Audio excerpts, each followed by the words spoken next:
The Vikings look for some emerging stars in the final few weeks. His willingness to be a three-down player. We will visit a Hall of Famer's homemade museum.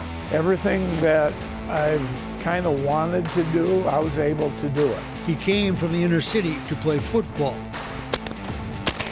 and found a home guiding pheasant hunts. I never envisioned that it was going to be like this. And remember what the defense is thinking, JJ? It's kind of a lot.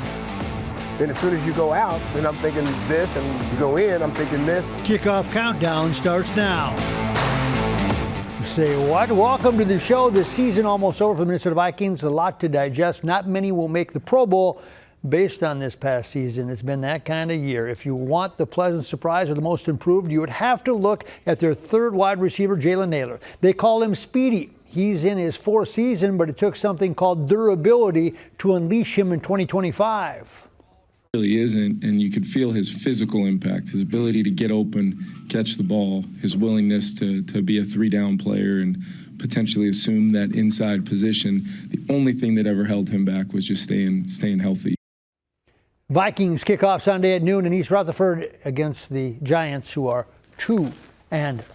The game of the week in the NFL, the Packers and Bears again. When they met just a couple weeks ago, the Packers looked like they had thrown a defining punch, beating a Chicago team that looked ready to fade. Since then, the Packers have sustained key injuries, and Chicago has been trending upward. Since they played each other recently, there's an intangible. We're just going to have to get creative. I think both sides are going to have to get creative. We're going to have to be more creative, and I'm sure they're going to be a little bit more creative too. So you got to kind of be ready for the unknowns. It's the oldest rivalry in the NFL, and it's getting the primetime treatment on Saturday, kickoff at 7:20. Paul Krause played many memorable then NFC Central games on his way to the Hall of Fame. He, like many from his era, stayed in Minnesota, and he found a way to stay in touch with friends and fans through a Vikings project that is his labor of love. He had a knack for being in the right place at the right time.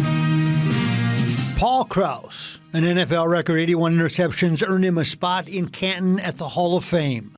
It was an honor for me to play with those great Viking teams, the Purple People Eaters. We were a true example of how teamwork could win championships. In 2025, he has built his own version of the Hall of Fame. In Webster, Minnesota, he purchased a pole barn.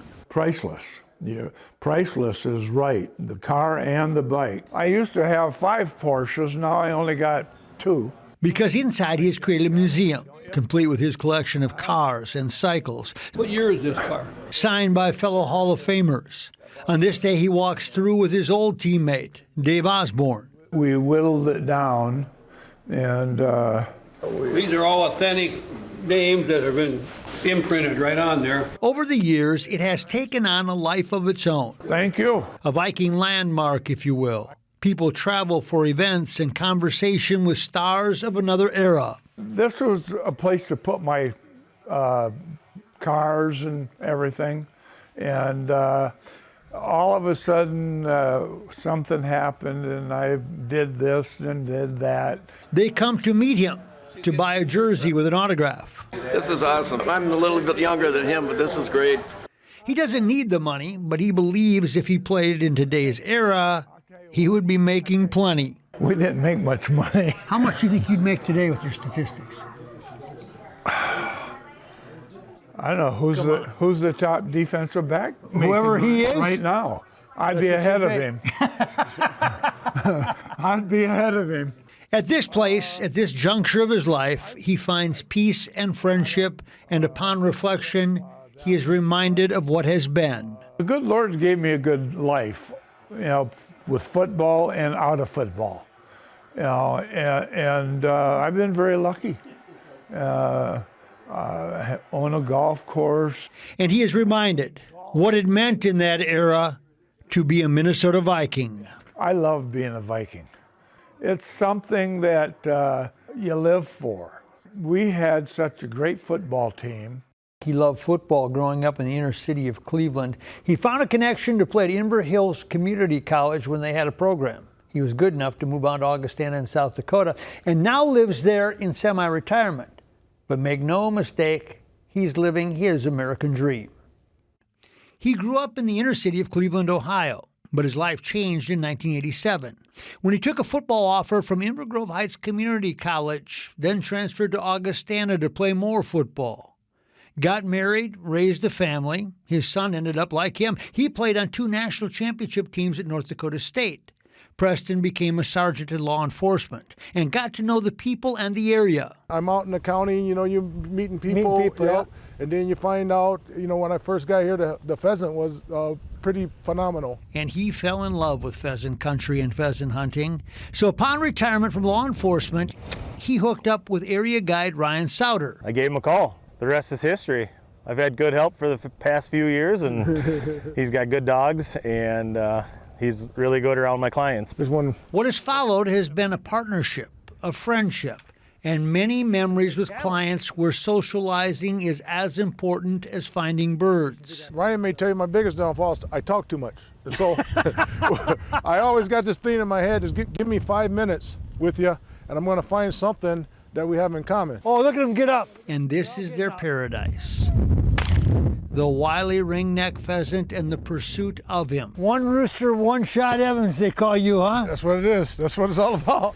I can't believe that because you're only an offensive lineman. I wouldn't think you'd be that good. Yeah, but I was an athlete. He could carry on a conversation with a fence post. So, you know, so it makes my job easy because any of my customers come in, he'll find something to talk about and they will talk about it the whole trip. Whoa, what'd you get, Gus? What'd you get? It's part of the experience. Go get him. Along with watching 5 dogs hunt as one team. That's probably the reason I hunt. And Ryan could tell you, I think today I have to stop hunting with dogs. It's probably the day I'll hang it up. You cannot deny this. Wild birds filling the prairie unlike anywhere else in the country. Preston actually hunted while growing up in Cleveland with his father, but it was a bit different. I raised coon dogs and beagles. We rabbit hunted.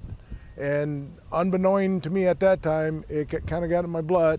When I got up here, the pheasant hunting was phenomenal. I got a chance to get my own dogs, meet some different types of people, and here I am. And somehow he ended up united with Ryan. Different but bonded by their love for the ringneck and I think for each other. Completely opposite growing up. We both have a passion to hunt, and that's where it started, and now we got a really good friendship between us. Let's go.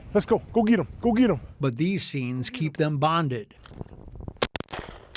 Oh, man, that's unbelievable. This is what it's all about, late season hunting in South Dakota. In just 45 minutes of hunting, you could see the results. And for Preston, it's a continuation of his life. That's a lot of birds we saw. Yep. A very good life. Go get them. I'm the luckiest man alive, and everybody think I'm joking, but it's not a slogan, it's real. I never thought in a million years that I would be here in the middle of nowhere. But that's your own American dream that you didn't know existed, huh? Hey, tell me about it. Living that American dream with gratitude. Yeah, it was about 45 minutes I watched, and they limited out. That's your kickoff countdown for the week. Thanks for listening. Don't forget to follow, rate, and share. Join us every Friday wherever you get your podcast to discover what's at stake on game day, from the Vikings to the Gophers and beyond. And make sure to watch the live kickoff countdown Thursday nights at 10:15 on WCCO.